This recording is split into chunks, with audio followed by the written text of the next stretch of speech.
Hello, everyone, and welcome to ABA and MIA, where real talk meets real practice. I'm Corelix. And I'm Miriam, and we're here to break down ABA, autism, and everyday life in the 305.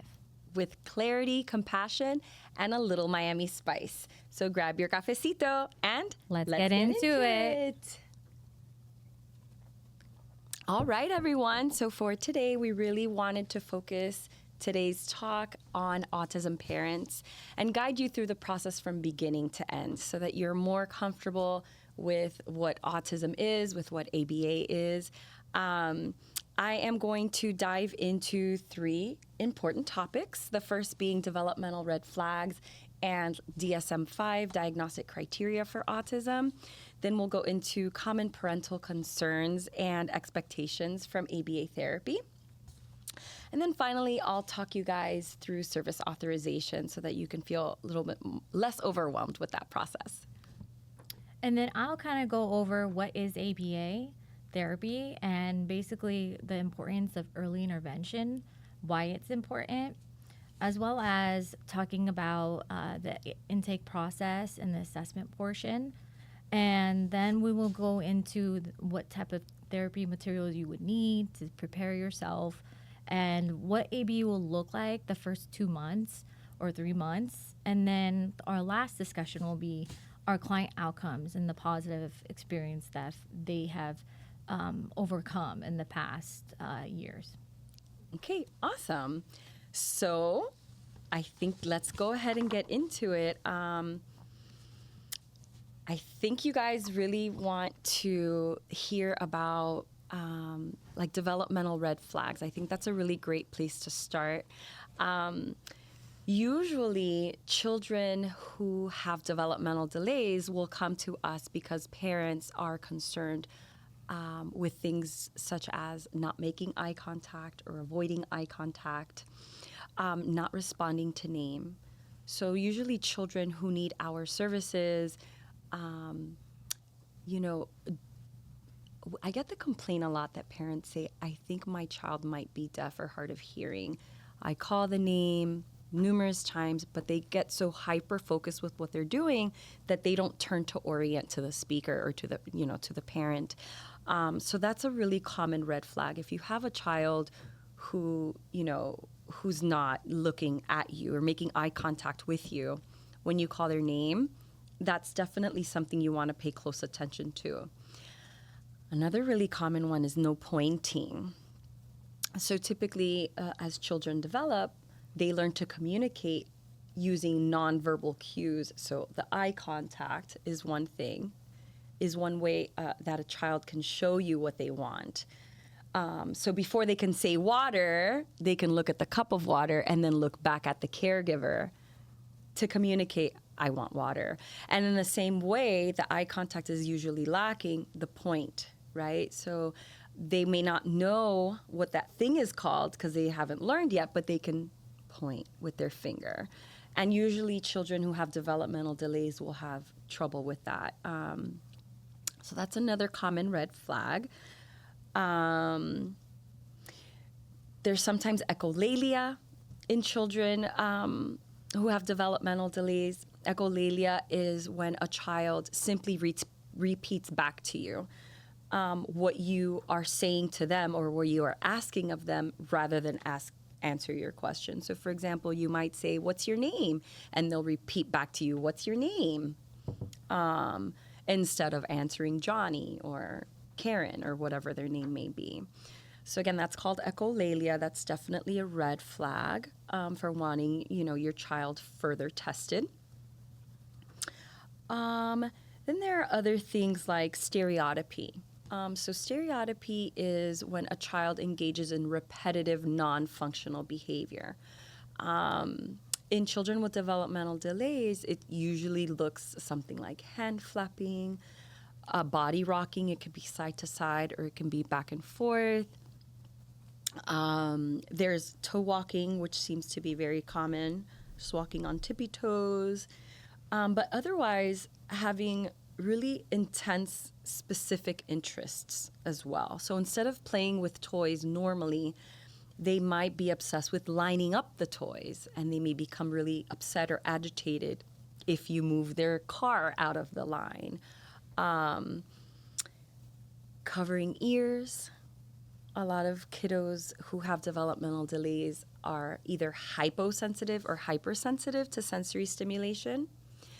So they might cover their ears. Public bathrooms are notoriously very aversive for our kiddos.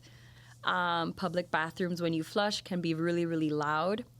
And also the electric hand dryers in the public bathrooms are items that they have a lot of difficulty regulating. And so I think those are some of the most common red flags for autism.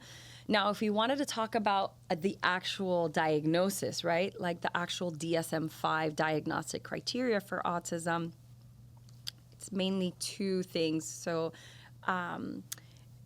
you're going to see social deficits in the children. So again, that goes back to the lack of eye contact that I was mentioning earlier.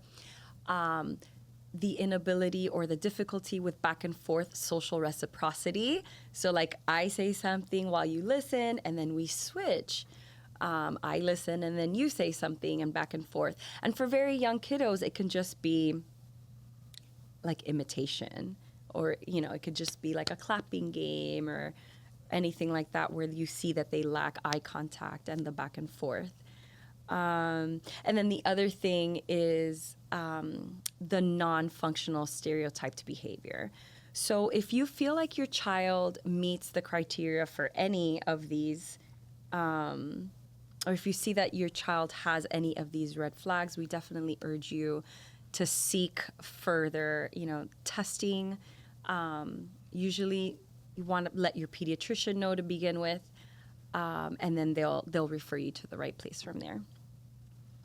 The next really nice topic we wanted to talk about was ABA in general. And I know that a lot of you might not understand what ABA is. So Miriam, do you mind talking them through all of that? Of course. So what is ABA? ABA stands for Applied Behavior Analysis. And basically, it's evidence-based therapy. We want to try to either decrease behavior and then replace those maladaptive behavior with appropriate functional behavior. And also, we'd like to try to teach ABA step by step. So whether it's communication, it's daily living skills, or any social interaction skills. It's also data driven, so meaning everything we do, it's measurable. We collect data on behavior depending on what the behavior is and what we're measuring. So everything we're doing, it's evidence-based and we're collecting data on. Also, we always like to focus on positive reinforcement in order to increase or desired behaviors that we want to see. And lastly, ABA really focuses on real life situations, and we want to teach those functional skills and make your child independent and live a quality life. So why is early interventions important? And it's important because the earlier you have ABA therapy, the more effective it's going to be and impact in your child's life significantly. So, for example, there is an actual study, the LOVAS study. It was published in 1987. And basically, the study had participants that were under age 4. And they basically had them receive services for 40 hours per week and an ongoing service of parent training, collaboration. They had services for 2 to 3 years. So the results show that 47% of those participants were averaging the IQ level comparable to their developmental age, which is significant. And then they found that there's 90% of the participants who've made social significant progress, which now today it's basically our the study basically helps us receive services or your child to receive services under your insurance. So it's an effective treatments. So it's so important that you get your child early interventions as soon as possible because you don't want to be behind and you don't want to continue catching up with the developmental age that your child is supposed to be. And then from there, we're going to talk about, so now that we kind of talked about ABA, we talked about early intervention, now how, once you get referred to an ABA company, how do you need to secure your documents? And Corelix will kind of discuss about the authorization part, paperwork, and so forth. Yeah. Thank you. So the authorization portion can be really tricky and really overwhelming for some parents in the beginning because it's time consuming, right? And when your child receives an autism diagnosis, you really want help right away. Autism diagnosis often means that your child is developmentally behind their chronological same-aged peers, and so every day counts, right? We hear this over and over, like every single day counts. Our kiddos are usually trying to play catch up. So I really want to just bring clarity to this situation because, you know, if we're mentally prepared beforehand, it just helps everything move along more smoothly. So basically, funding source is important, right? So you can obviously pay privately out of pocket if your family has the means. Most families that we have, you know, it's been our experience that most families do rely on an external funding source, such as a commercial insurance carrier. Private pay therapy can cost anywhere from $30,000 to $60,000 per child per year. And I say that because some families realistically do have more than one child on the spectrum, right? Autism is a spectrum disorder. Sometimes there are two children, and they can be completely different, right? One is on the lower functioning end of the spectrum, and one might be on the higher functioning end. But it is the reality that some families face where they might have, so for example, I've worked with triplets and all three triplets had autism. And so these are some things that you definitely want to take into account because it's a huge financial decision for a family. So if the funding source can't be private, as it is for most families, then Medicaid covers autism, and so do commercial insurance carriers. So that's wonderful. We do have an autism mandate in all 50 states in the country at this point, which is something to be super proud of. Commercial insurance, you know, well, sometimes you have to meet your deductible, and then you might have a copayment or a cost share, and then you have to take your out-of-pocket max into account. But that's definitely a viable funding source for ABA therapy. As far as the process goes, you're going to need an autism diagnosis secured on paper in order for your commercial insurance carrier to deem ABA therapy as medically necessary. They do require that all of our services are pre-authorized. If you have a Medicaid funding source, they are more flexible. They accept autism as a diagnosis in addition to others. So, for example, they also accept Down syndrome, ADHD, which is attention deficit hyperactivity disorder, and any others, so long as it also comes with a signed referral from an MD. So again, to reiterate, commercial insurance carriers are gonna require the autism diagnosis. Medicaid is more flexible. They both require an ABA referral as well. So you need the ASD diagnosis paired with the ABA referral. And it does get a little bit trickier because it's now becoming more and more common that a lot of funding sources also require very thorough autism diagnostic testing at this point as well. And so what that means is that although you may already have an autism diagnosis, they might still deny access to ABA therapy unless you go back and have your child very thoroughly tested. And these diagnostic assessments are usually taken care of by licensed clinical psychologists.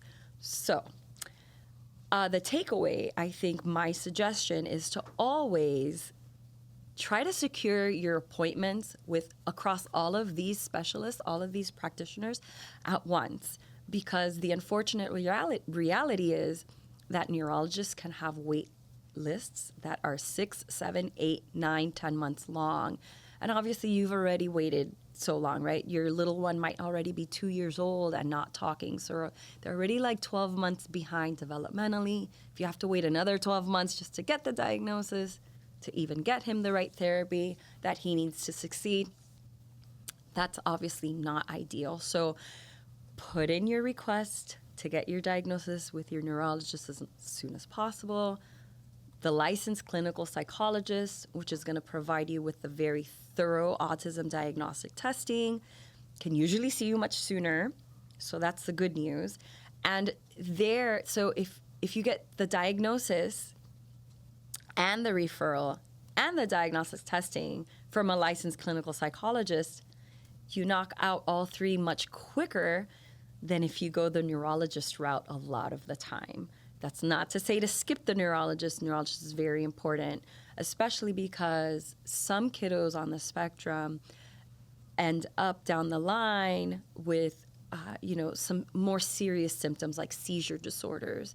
They sometimes appear very early in childhood, 2, 3, 4-year-olds sometimes.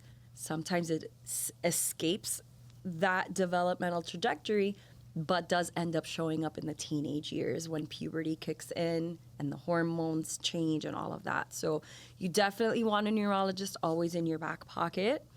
So that's what I have to say about the service authorization piece.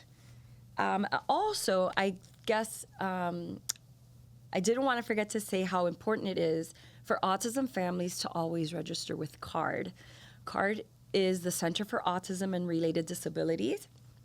Here in South Florida, they partner with the University of Miami, and NSU, Nova Southeastern University. So you can just look them up online, NSU CARD. They are the go-to resource for autism families, whether it's like social skills groups or just helping you to navigate and find an ABA therapist that accepts your insurance. They also have support groups for parents, for grandparents, for siblings, which are often ignored. An important little piece there. So I think that's all I thought I would share about that. Yes. So then I'm going to go over the ABA intake and the assessment portion. So for the ABA intake, it's usually once your paperwork has been, submitted, then the PCBA will go out to your home and do an interview. So what the interview kind of looks like is they'll ask questions like, what's the medical history? Does your child have ear infection? Has your child had, any allergies? These are all information that we're going to write into our plan. There's also questions that you're going to be asked about what kind of skills does your child have? What do they have? What do they not have? Are they able to communicate? If they are, what does that look like? Can they point at what they want? If you give them a yes or no question, can they answer that? Are they able to echo, one-word syllables? Are they able to, interact with their peers? There are all sorts of questions that is going to be asked during this interview process, as well as your priorities as a parent. This kind of helps us navigate in creating goals for our main goals to start out with, because we really want to kind of go and meet the expectations for parents. So what are your priorities? What do you expect your child to do within the first 2-3 years? What's your main goal for your child? We can break it down for you guys and create these goals for you. And as well as kind of going on about the company policies. So sometimes some companies have a contract that we go over company policies. For example, we can't accept gifts more than $10. It's just our ethical guideline. Things like that. There's certain things that we have to follow that ethically that we want our RBTs to follow, and we don't want to break the ethical guidelines. Also, the parent contracts. There are right before we start, we kind of break down depending on your child, how many services they have, how many hours they have, and depending on your availability, how many hours we're going to request for parent training. So it could be 1 hour per month, it could be 2 hours. So we're going to basically discuss the parent involvement and what it looks like. So you guys have an idea right before we start what's expected. And once we kind of discuss that, then we've got all the information about, answering questions about when your kid has like behaviors, what time do they have those behaviors, what's happening before, what's happening after. So we're getting all these information down. The next step is the assessment portion. So there's 3 assessments usually done. I'm not going to go over all the assessments because there's no need to know about those. The 3 main ones mostly BCBAs go for are usually the VB map. It's a verbal behavior map, which kind of goes in 5 domains. They discuss the communication aspect of it, which is requesting, labeling, the imitation part, filling in, sentences, answering open-ended questions, and, mostly following instruction, receptive skills, language, that they kind of go over those domains. And then there's the ABLES, which is a little bit more abstract and complex. And then there's the Violin 3. So the Violin 3 and the VP map usually compare the domains with the skills that they have to their developmental age. So, for example, if I'm looking at, the expressive communication, I'm comparing it to what age level they're at. So this kind of gives you an idea of where they're at level-wise. So then we can go every 6 months. This is renewed, and we kind of review it with you guys once we finish the plan. So that's the assessment portion. Also, when they do the assessment, your BCBA, they're either going to ask you questions based on the survey, or they're going to do an in vivo observation, which is you're going to see the BCBA say, hey, what activities does your child not like? What do they like? I want to see how you interact with your child.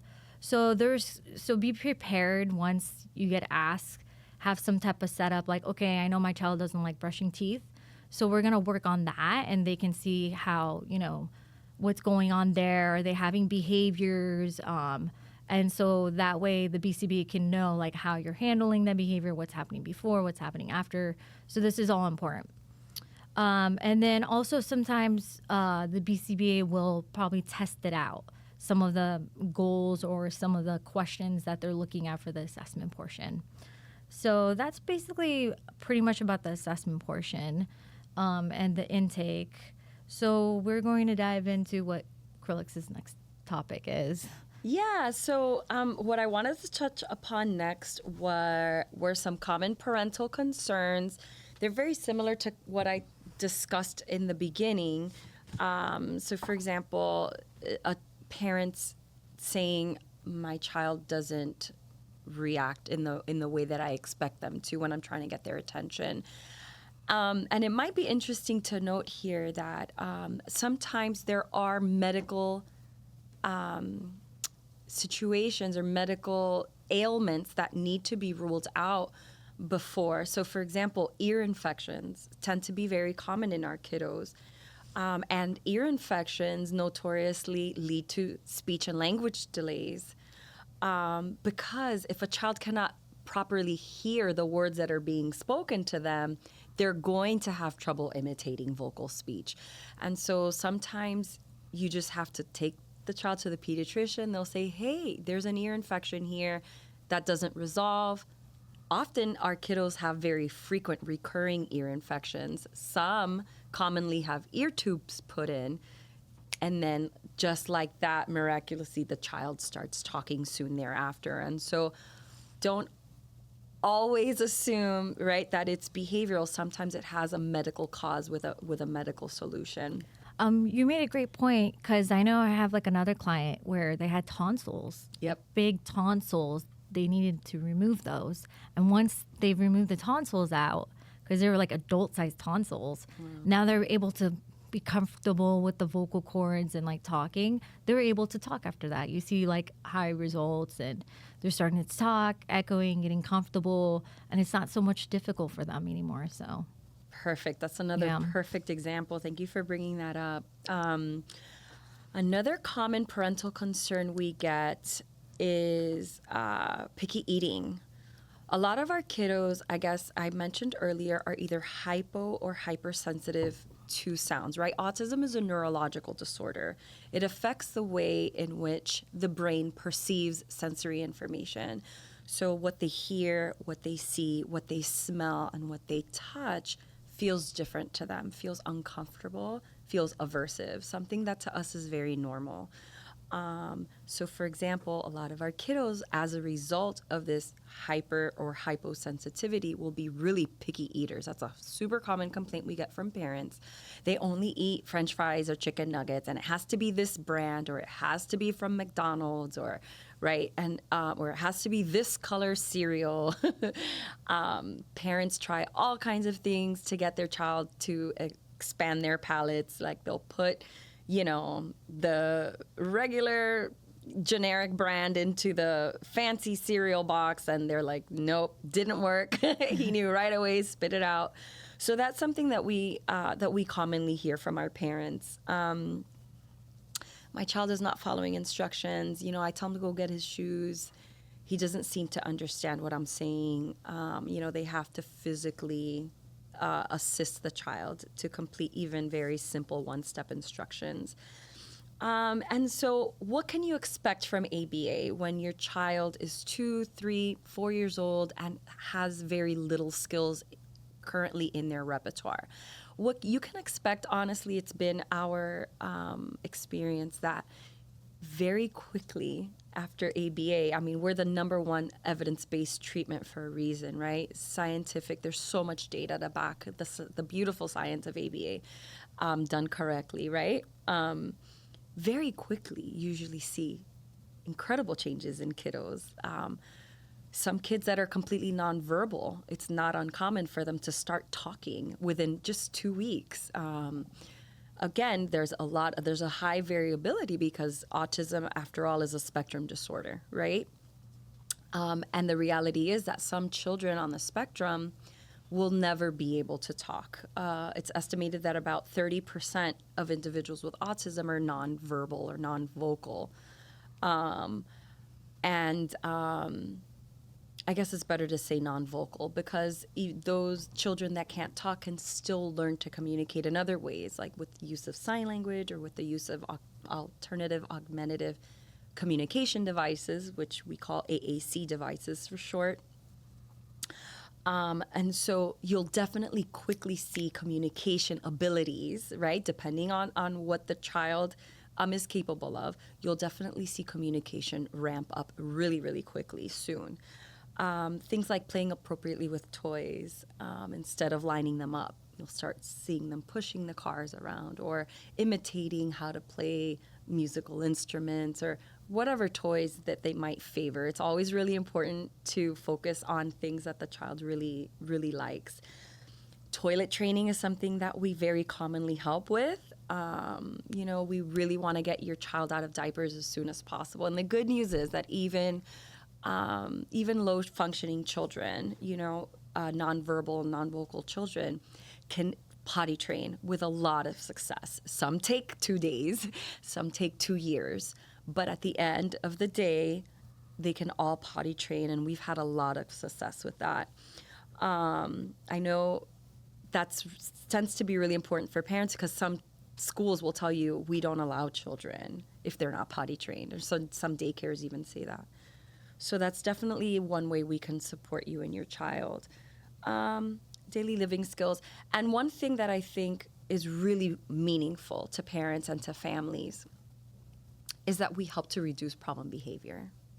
A lot of our kiddos emit high rates of problem behavior, very intense rates of problem behavior, things such as tantruming. And I don't mean a short 2-3 minute tantrum. I mean 2-3 hour tantrums, aggression toward others. They can punch, they can bite, they can hit, they can scratch, they can pinch. They can emit property destruction. They can throw things, break things, throw things at others. They can also emit self-injurious behavior. So they'll bite themselves, they'll bite others. They'll bite them, self-injurious behavior, so they'll bite themselves. Head banging is common. Some head bang against walls, hard pieces of furniture, even corners of furniture. So it can be a very delicate situation. And they can self-harm in other ways, right? Skin picking and other ways. And so applied behavior analysis can be an amazing resource for these kiddos to help learn better ways to communicate their wants and their needs so that they no longer need to resort to such severe behavior. I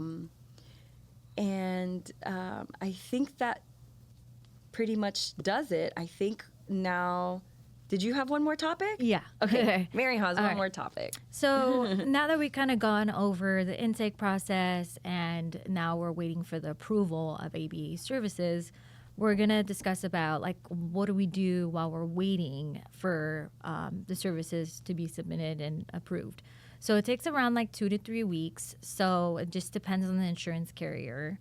So you would want to prepare yourself. I would kind of talk to the BCBA who is assigned to your kid and kind of discuss about like what materials you should bring and buy. It could be like preferred activities that like they love puzzles. Let me get them different kind of puzzles so it's just only for ABA. Laminator helps a lot because you're going to be laminating a lot, especially with visual aid, visual prompts, and doing a schedule. They need all that stuff. So using Velcro as well, I would get talking about buying those. As well as like maybe a vocabulary box because they can, use that material. The RBT can use it during the therapy, one-to-one. So while you're waiting and then you got the approval, then now you start services. So what does your first day look like? Your first day, pretty much, it's basically the RBT is building the rapport with your child, getting to know your child, getting the type of activities that they feel like, okay, they like this activity. Okay, maybe I can establish something like becoming, pairing myself with that reinforcer. And so learning about your child, knowing what they like, what they don't like, slowly transitioning them to a more structured activity and building that rapport. So once that rapport is built, you've identified, the RBT has identified those reinforcers, then slowly but surely the programs will be, implemented.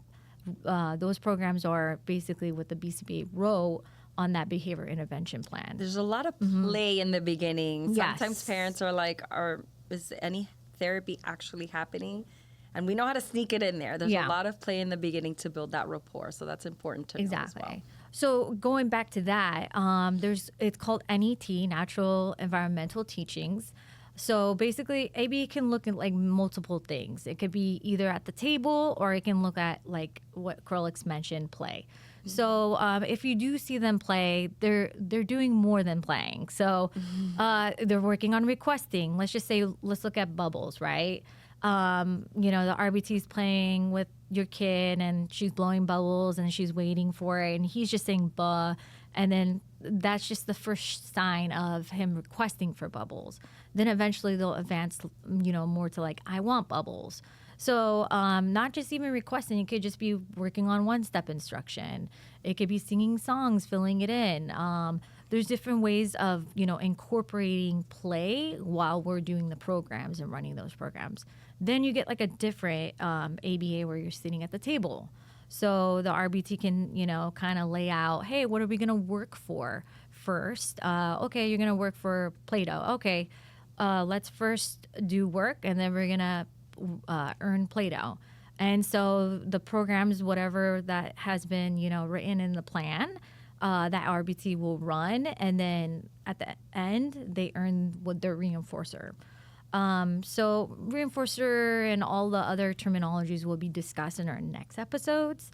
We'll go more in depth with it, but that's basically, you know, how your ABA therapy will look like for the first 2 to 3 months, and then eventually it'll be more structured. There'll be more, you know, routine based of like they'll get in, your RBT will get in there and, you know, create a schedule. It depends on what your child needs and expectations are from the BCBA as well. And you'll see progress, and hopefully you see progress, but you will definitely see small progress too. Like, for example, your child wasn't able to transition from a non-preferred to a preferred activity. There have been tantrum behaviors and there's screaming. So there's small baby steps like that. You'll see progress.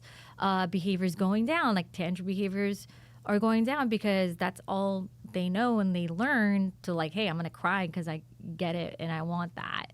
And then during ABA therapy, we're actually working communication.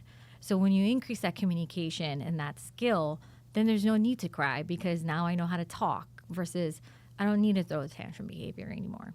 So there's things like that you're going to kind of see some, progress. And I think we're going to talk about more of like, our clients' outcomes. So I wanted to ask you, Corelix, I know I get this a lot from parents, and they always ask, like, how long does my child need ABA services? Or how long do I expect them to have ABA? Like, what is the usual answer you give them? Well, I say that that's a difficult question to answer, especially in the beginning, because, typically the families that come through have young kiddos, right? And it's hard to tell, right? Your child is going to come with a diagnosis of level 1, level 2, or level 3 autism. Level 1 is mild, level 2 is moderate, and level 3 is low functioning. You're needing very substantial support. And so that can give us kind of a guideline, right? The level 3s tend to be the ones that are non-vocal, non-verbal. They might have other things going on, like apraxia, for example, where there's nothing wrong with the language centers of the brain and nothing wrong with the vocal musculature, but there's somewhere along the line when, that message that is sent from the brain to the mouth just is lost somewhere, and the child is not able to control their mouth to actually produce vocal speech. So it depends, right? Like we have some kiddos that still need ABA therapies into their 20s, and now that their funding sources are saying, hey, we're not going to pay for this therapy much longer, what's happening? Then those parents are trying to find adult resources. But guess what? We also have other kiddos. Like, we just have a kiddo, for example. He came to us when he was 2, almost 3, and after 2 years of intensive behavioral intervention, he's ready to start kindergarten on his own. We gave him 2 different standardized tests, the Vineland being the one of them, the SRS-2 being the other, norm referenced assessment, and they were able to perform at or above average normal testing scores in comparison to same-aged peers, their chronological equivalents. And so it really depends. I say, the proof is in the pudding. We take data in everything we do, which is the beauty of ABA, right? If something is not working, we very quickly know it's not working so that we can adjust and recalibrate and get the kiddo going in the right direction again. So there's a built-in process that will ensure your child will succeed in ABA, which is what I love so much about the science of it. And we're also, right, we deliver it in a very human, compassionate, client-centered way. That's assent-based, and that's just really beautiful and I guess founded in relationship building, which I think is really beautiful. But we have clients that are artists and musicians that can go to college, that can graduate from Miami-Dade. And we also have clients who've said their very first words at age 18 when their neurologist thought it would be impossible, right? And so what I would say to parents is, let's just take it one day at a time. and never lose hope, and just put in the work and see what comes out of it. Exactly. I totally agree with you on that. And my other question now is, have you seen any of your clients have real life jobs or actual accomplishments that they've overcome in their past years, or diagnosed out of autism from your experience? Yeah, that's definitely something to talk about. So, again, autism is considered a lifelong disorder. There's no known cure for autism. And so once your child receives an autism diagnosis, it's expected to last their lifetime.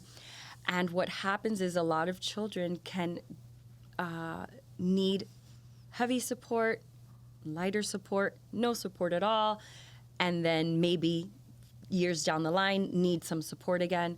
So oftentimes, what we can see, especially on the, in individuals that are higher functioning, is they'll no longer meet the diagnostic criteria, but they might still need support from time to time, depending on what difficulties they may be facing at the moment. So for example, to give an example, we have a client who graduated out of ABA when he was about 9 or 10, and he's now 15 or 16 going through some difficulty in his teenage years, and his mom reached out to say, hey, you guys were so wonderful in the past. We're experiencing a bit of a hiccup, and I was hoping that you can help set him on the right track again. And of course, we're here for it.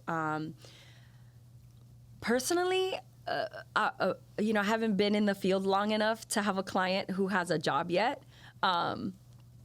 Because most are in their early 20s and still kind of transitioning out of high school, right? If you have an autism diagnosis, they let you repeat your senior year in high school for like 5 years max or whatever. So I have some kiddos that are in that world, but I do know some incredible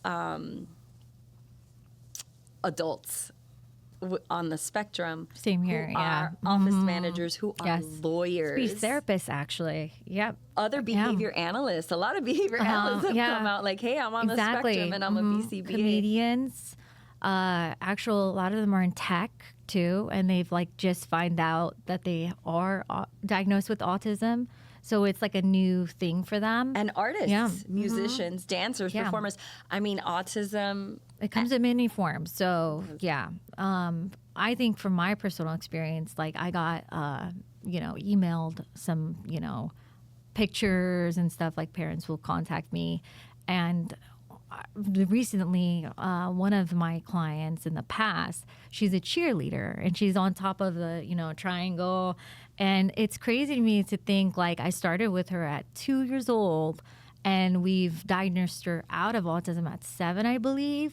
And she's able to be a cheerleader. She has friends. Like we were working so hard on that. And like to just see that she's like actually a cheerleader and she's enjoying it. And like those are not easy tasks. Like even I can't do that. So that's crazy to know. Also, I have clients that are, dancers. Performing at school, their moves, and like so perfect at every move, like, and it's hard. Even typical people, like kids can't do that. So it's great to see the accomplishments that they've overcome and, they've made in the past year. So it just shows how ABA works, and it's so effective, and especially at early interventions when they start. So I think that's a great kind of topic that we've been talking about, the securing the documents, talking about the diagnosis, what is ABA, what is autism, and the red flags, because it's so important. Like no one knows what the red flags are. How do I know I have to take my kid to the pediatrician? So these were good discussions. Hopefully, thank you for hanging out with us on ABA and the MIA. Hopefully we answered all your questions and your concerns. But if we didn't, please feel free to, drop us a line, leave us a message. We would love nothing more than to tailor our content to what your needs are. We're with you, coffee in hand, heart in the right place. See you guys next time. Bye. Bye.